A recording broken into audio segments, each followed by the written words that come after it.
Hi everyone! Today I'm going to talk about refocusing.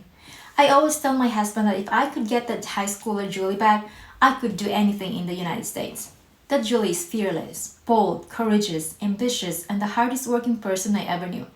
She kept charging after her dreams no matter how physically exhausting she was, and she never skipped classes. Well, except on intramural days when kids don't wear school uniforms and she's too embarrassed to go to school in torn clothing. She graduated high school purely on her own hard work, being one of the top kids in her class of 1997. Not bad for an orphan who barely got 7 hours of sleep during school days. Then there came college. I was keeping my eyes on the prize for 4 years on my own, and not once did I went sidetracked. Looking back, I would not say it was all my fault. It is really true that teenager stage is the toughest stage in human life. At least that's how I felt. This is the stage where a child needs a lot of guidance, care, and love, and I had no one. And our high school lacked the resources for students to get ready for college. There was no career counselor helping children prepare for college and helping them pick a career path. Personally, the only profession I knew, including most of the children I knew, were teacher, policeman, and computer science. I did not really understand what computer scientists do. Nobody explained that to me, but at that time, a lot of kids went in that direction, and that was also the degree my mother wanted for me. Yes, my mother was working abroad at this time as a domestic helper, and she promised me to send me to college. Looking back, I would have never gone for this degree. First of all, the program was new and my heart was not in it. And there was no place to go to practice the degree except for maybe a handful of computer teachers, or so most of the graduates either became a computer encoder or worked completely outside of their profession. Not a single person that I know in my class of 2003 became an IBM or Google or Amazon or any tech company employees.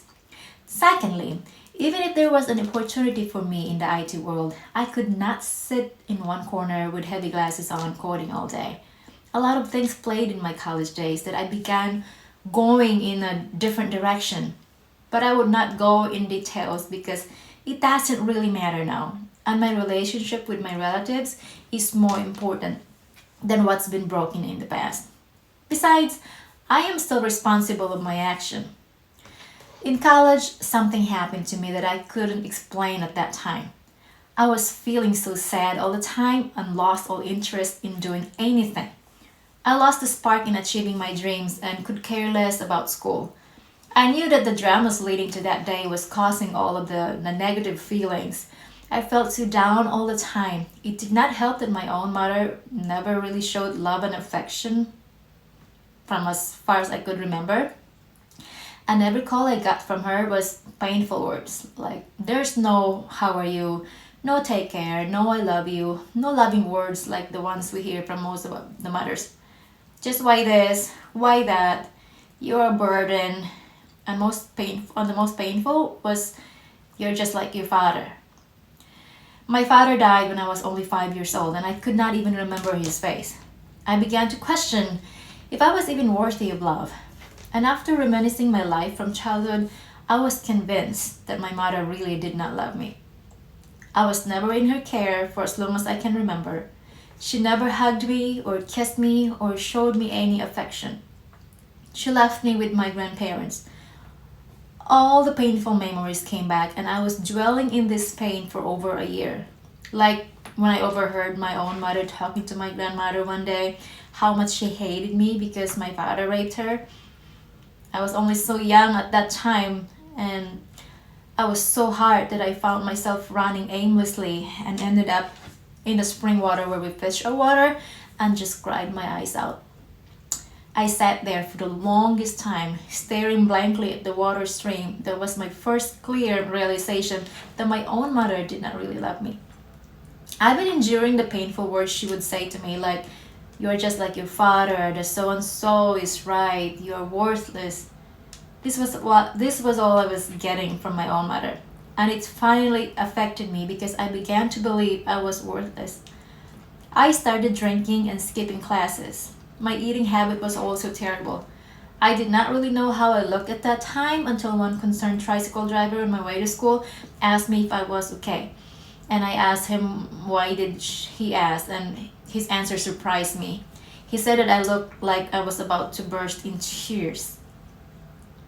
Another one was when one of my teachers signaled me to come out of the classroom when she saw me sitting at the back of the class staring at something.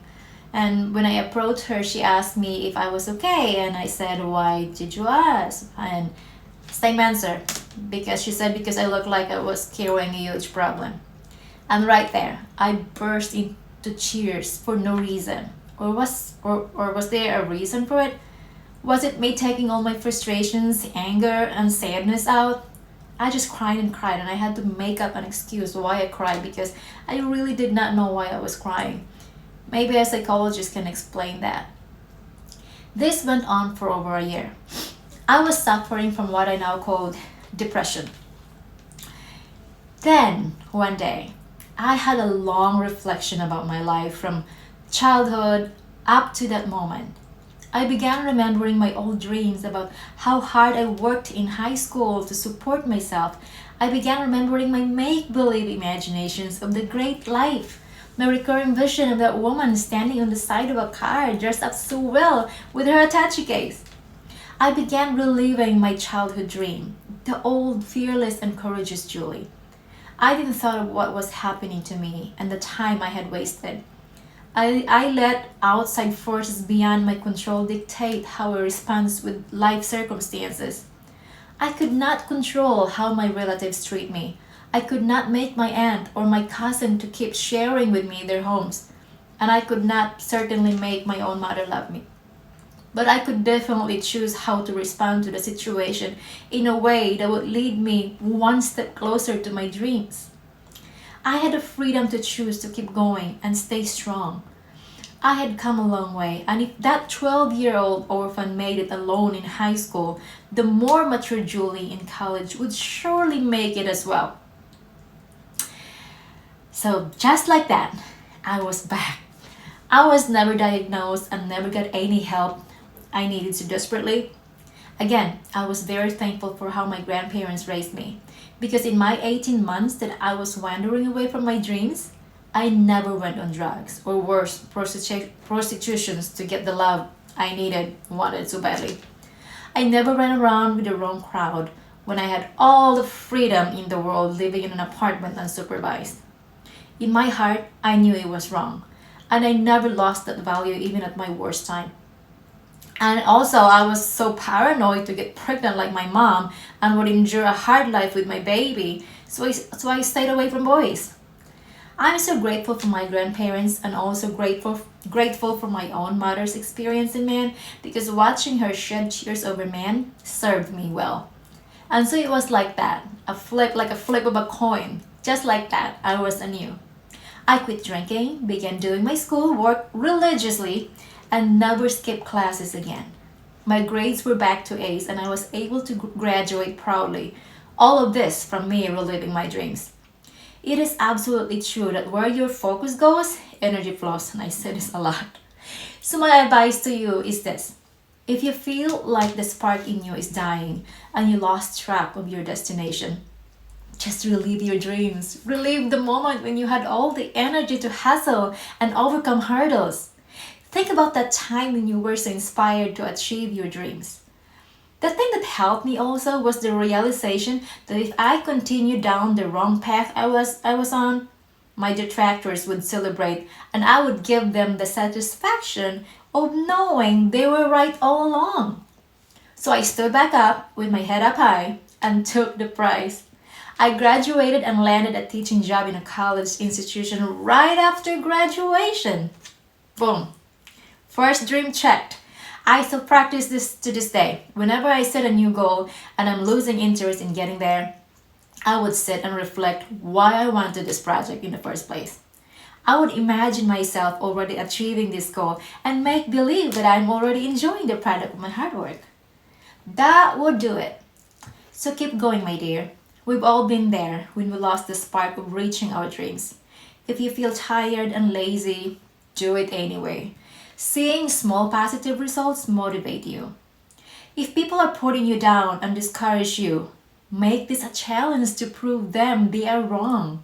Believe me, success is sweeter knowing you win.